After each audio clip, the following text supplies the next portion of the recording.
Berdiri bersama-sama. Kita satu dalam doa.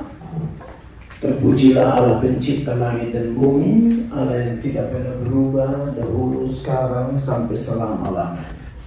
Engkaulah pusat pujian penyembahan kami. Roma 14 ayat 7 dan 8. Karena saya dikasih waktu 35 menit saja, maka saya akan maksimalkan 35 menit. Ya kan? Mari, Roma 14 ayat 7 dan 8. Perhatikan ayat-ayat ini dan kita baca bersama-sama dalam hitungan ketiga. 1, 2, dan 3. Sebab tidak ada seorang pun di antara kita yang hidup untuk dirinya sendiri, dan tidak ada seorang pun yang mati untuk dirinya sendiri. Sebab jika kita hidup untuk Tuhan, dan jika kita mati untuk Tuhan. Jadi baik hidup atau mati kita adalah milik Tuhan. Beri tepuk tangan buat firman Tuhan Yesus. Bapak Ibu jemaat yang diberkati oleh Tuhan Yesus Kristus, yang tergabung dalam persekutuan Oikumene Koinonia, persekutuan yang tak pandang dari gereja mana, kita digabungkan di sini lalu kembali ke gereja kita masing-masing untuk kita menguatkan, kita menjadi berkat bagi setiap saudara seiman dimanapun kita berada. Tentunya dimulai dari keluarga kita masing-masing. Bapak Ibu yang diberkati oleh Tuhan Yesus Kristus, ini adalah kepercayaan luar biasa dari tim Koinonia ya. Pak Karim dan tim, terima kasih banyak mempercayakan saya menjadi mitra, kawan sekerja di ladang Tuhan. Prinsipnya jelas bahwa Paulus berkata, aku menanam, Apolos menyiram, tapi pertumbuhan adalah Tuhan. Amin. Tidak ada pendeta yang bisa melakukan revival, yang bisa melakukan kebangunan rohani di one and only. Amen. Name above all name, Jesus Christ. Right? Amen. Ya, saya hanya tahu itu ya, saudara. Jangan terlalu percaya juga kalau saya bahasa Inggris ya. Because I can spot, you know what I mean? Aku bisa sepotong forever and ever. Nah, saudara-saudara yang dikasihi oleh Tuhan Yesus Kristus, bicara tentang Roma pasal 14 ayat 7 dan 8, saudara-saudara, saya menyoroti sebuah tema, yaitu hidup dan mati untuk Tuhan. Nah, bicara hidup dan mati ini, saudara-saudara, sudut pandang orang itu macam-macam kalau bicara tentang kehidupan dan kematian. Ada kelompok orang yang dia hanya menyoroti kehidupannya saja. Dia pikir, pokoknya dia tidak pernah pikir tentang kematian. Orientasi hidupnya adalah tentang bagaimana kehidupan di dunia ini. Saking fokusnya dia kepada kehidupan di dunia ini, sampai dia lupa ada yang namanya kematian, saudara-saudara. Satu kali Yesus memberikan perumpamaan, ada seorang kaya. Dia kaya bukan karena korupsi, dia kaya bukan karena tipu orang, dia kaya bukan karena pakai kuasa kegelapan, ya sembah di Gunung Kawi dan lain sebagainya. Dia kaya kerja keras, dia kaya tidak peras orang. Dia betul-betul bekerja keras di tanahnya sendiri, lalu kemudian dia melihat hasil kerjanya begitu luar biasa, bahwa selalu menghasilkan dari tahun ke tahun, selalu mengalami kelipat gandaan keuntungan, profit yang luar biasa, sampai dia bingung mau taruh hartanya di mana, kekasih-kekasih Tuhan. Lalu timbul di pikirannya bahwa dia akan buat lumbung-lumbung, lalu dia usahakan supaya semua keuntungannya itu bisa disimpan, terjaga aman, dan dia mulai berkata kepada jiwanya, hai jiwaku, ada padamu harta yang tertimbun bertahun-tahun, nikmatilah, pakailah, bersenang-senanglah. Tetapi saudara-saudara, di perumpamaan itu kemudian Yesus bilang begini, tapi dia tidak tahu pada waktu itu Allah berkata kepada dia, hai orang bodoh, malam ini juga nyawamu akan diambil daripadaku. Untuk siapakah semua yang engkau kumpulkan itu? Itu tercatat dalam Lukas pasal 12 mulai ayat 19.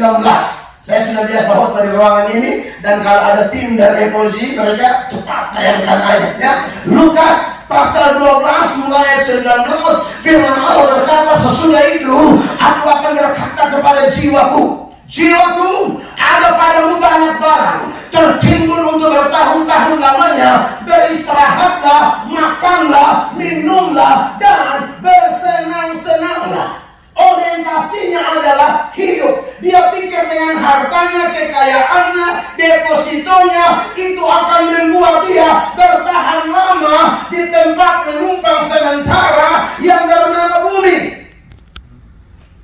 Lalu kemudian respon Tuhan di ayat 20, firman Allah berkata, saudara-saudara, tetapi firman Allah kepadanya, ini yang saya katakan tadi, hei engkau orang bodoh.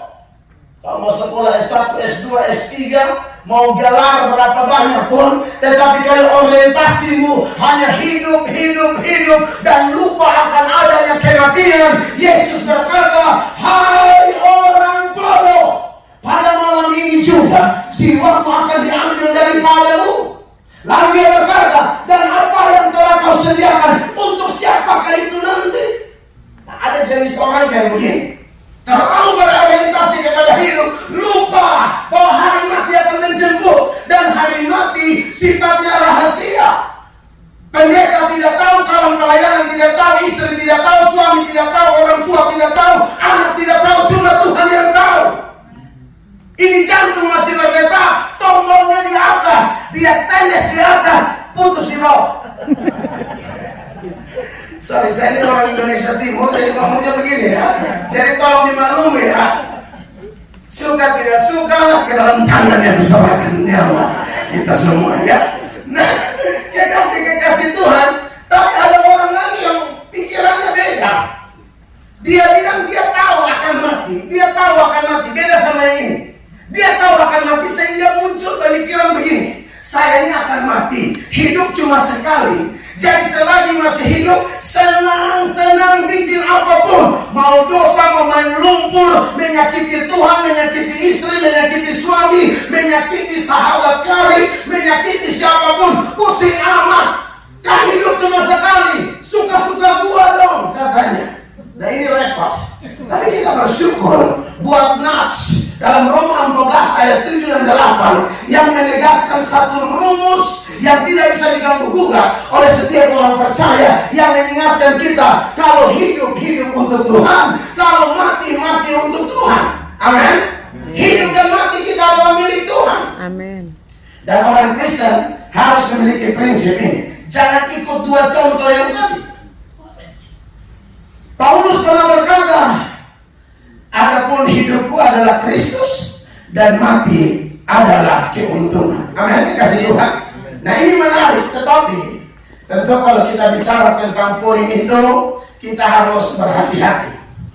Cek, bagi kita semua yang rindu mau hidup untuk Tuhan, mati untuk Tuhan, yang harus hati-hati. Semangat itu harus diuji, itu dipimpin Roh Kudus, atau semangat sesaat. Saudara masih ingat Simon Petrus kan? Tuhan bilang apa? Malam ini gembala akan ditangkap dan domba akan dicerai-beraikan. Lalu Petrus di depan semua teman-temannya, Petrus berkata, semua mereka mulai tergoncang imannya, aku tidak. Tuhan Yesus bilang, Petrus, malam ini juga sebelum ayam berkokok 2 kali, engkau telah menyangkal aku 3 kali. Tapi ternyata kalimat itu tidak membuat Petrus bertobat. Padahal yang ngomong itu adalah pengkhotbah di atas segala pengkhotbah. Saya percaya bahwa kalau pengkhotbah di atas segala pengkhotbah, yaitu Yesus Kristus, kalau dia khotbah kepada orang yang terlalu percaya pada dirinya, khotbahnya Yesus pun gak masuk, saudara-saudara. Apalagi cuma bela dari NTT. Oh iya, saya menyadari itu. Saya tahu kapasitas saya sebagai pengkhotbah kecil-kecilan. Orang pengkhotbah di atas segala pengkhotbah ada Yesus Kristus. Ketika Petrus begitu membanggakan dirinya, yang lain tergoncang, aku tidak. Aku rela ditangkap, aku rela dipenjara, bahkan aku rela mati bersama engkau. Yesus, Petrus tidak. Malam ini kamu menyangka aku. Dia tidak. Saya paling suka versi Injil Markus. Dalam Markus pasal 29. Anda lihat di sini, ini cerita yang saya angkat. Terus orang NTT makan puji. Ya, kata Petrus kepadanya, biarpun mereka semua tergoncang imannya, aku tidak. Anda lihat ini makan puji. Ini jangan Anda pikir beriman. Saya sedang menyoroti tema hidup dan mati untuk Tuhan. Tapi saya mengkritisi berdasarkan kitab suci supaya jangan ada kita di sini entah pendeta, entah pelayan, entah jemaat, entah donatur, entah siapapun, jangan ada di antara kita yang mengikuti Tuhan dibangun di atas emosi sesaat. Jangan. Stop self confidence. Kita harus God confidence, right? Yes. Amen. Ya, good.